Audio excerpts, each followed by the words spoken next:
சானந்தனா தேவகோட்டை செல்வன் மாணிக்க வாசகம் நடுநிலை பள்ளியில் 8ஆம் வகுப்பு படிக்கிறேன். பிறந்து சிறந்த மொழிகளிலே சிறந்தே பிறந்த மொழியாகிய எம் தாய்மொழியாம் தமிழ் மொழிக்கு எனது முத்தான முதற்கான வணக்கத்தை தெரிவித்துக் கொள்கிறேன். மதிப்பிற்குரிய தலைமையாசிரியர் அவர்களுக்கும் ஆசிரியர்கள் அவர்களுக்கும் பெற்றோர்கள் அனைவருக்கும் என்னை போன்ற மாணவர்கள் அனைவருக்கும் எனது வணக்கத்தை தெரிவித்துக் கொள்கின்றேன்.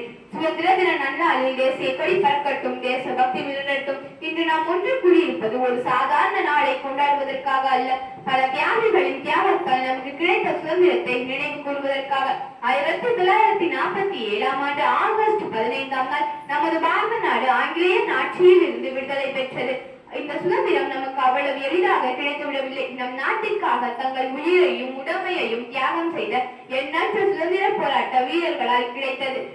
மகாத்மா காந்தி, சுபாஷ் சந்திர போஸ், பகத்சிங், நேரு, வேலு நாச்சியார், குயிலி, திருப்பூர் குமரன் போன்ற தியாகிகளின் தியாகத்தை நாம் என்றும் மறக்க கூடாது.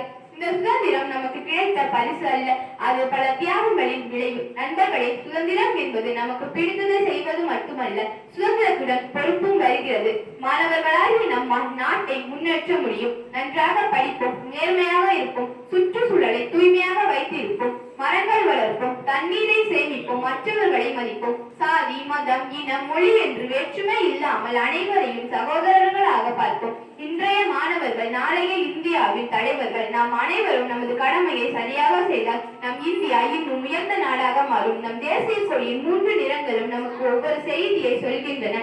காவி தியாகத்தையும் திறமையையும், வெள்ளை அமைதியையும் உண்மையையும், பச்சை வளத்தையும் வளர்ச்சியையும் குறிக்கிறது. இம்மூன்று பண்புகளையும் நம் வாழ்க்கையில் கடைபிடிப்போம். இறுதியாக நான் ஒன்றை மட்டுமே சொல்ல விரும்புகிறேன். நாட்டை பற்றி பெருமையாக பேசுவது மட்டும் தேசப்பற்று அல்ல, நாட்டிற்காக நம்மால் முடிந்த உதவியை செய்வதே உண்மையான தேசப்பற்று. நம் முன்னோர்கள் போராடி பெற்ற சுதந்திரத்தை பாதுகாப்போம், நம் நாட்டின் ஒற்றுமையை காப்போம். நாம் அனைவரும் ஒன்றிணைந்து நம் இந்தியாவை உலகமே வியந்து பார்க்கும் நாடாக உருவாக்குவோம். இந்தியன் என்பது நம் பெருமை, வேற்றுமையில் ஒற்றுமை என்பது நம் அடையாளம். இந்தியன் என்பது நம் பெருமை, வேற்றுமையில் ஒற்றுமை என்பது நம் அடையாளம். தாய் மீதான பாசம் போன்றதே தாய் நாட்டின் மீதான பாசமும். தாய் நாட்டை மூச்சாய் சுவாசிப்போம், இந்தியன் என்று பெருமை கொள்வோம் என்று கூறி வாய்ப்பளித்தமைக்கு நன்றி தெரிவித்துக் கொண்டு எனது உரையை இத்துடன் நிறைவு செய்கிறேன். நன்றி.